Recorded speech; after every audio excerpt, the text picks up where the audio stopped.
ఉదాహరణకు అధ్యక్ష, నేను చాలా విషయాలు మీ ద్వారా గత 2014 నుంచి ఈరోజు మేము ప్రవేశపెట్టినటువంటి 2025-26 వరకు కూడా ఈ బడ్జెట్ చాలా దూరంగా గ్యాప్ ఉందని చెప్పారు వారు. 2014-17 అధ్యక్ష వారు పెట్టినటువంటి బడ్జెట్ 1,638 కోట్ల అధ్యక్ష. ఖర్చు పెట్టింది కేవలం 62,306 కోట్లు. అన్స్పెంట్ ఖర్చు పెట్టకుండా వదిలేసింది 38,332 కోట్లు.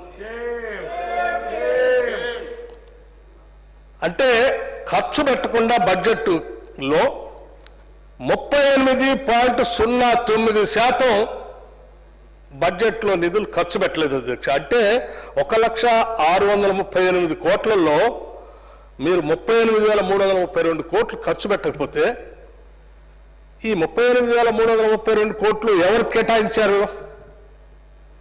ఆ కేటాయించినటువంటి వాళ్ళందరికీ చేతులు ఎత్తేసినట్టే కదా, వాళ్ళకి ఏం చేయనట్టే కదా, వాళ్ళ ఆశలో గాలిలో చూపించి పంపించినట్టే కదా. అది ఆ సంవత్సరం అట్లా అయిపోయింది అధ్యక్ష. సరే, అది మొదటి సంవత్సరం అంచనాలు లేక ఏమైనా చేసుకున్నారేమో, తర్వాత అయినా సరి చేసుకుంటారు. 2015-16 అధ్యక్ష 1,15,689 కోట్ల రూపాయలు బడ్జెట్ ప్రవేశపెట్టారు అధ్యక్ష. యాక్చువల్స్ ఎంత? 97,811 అధ్యక్ష. ఖర్చు పెట్టకుండా వదిలింది 17,878 కోట్ల రూపాయలు. ఆ సంవత్సరం కూడా 15.45% బడ్జెట్లో డబ్బులు ఖర్చు పెట్టలేదు అధ్యక్ష.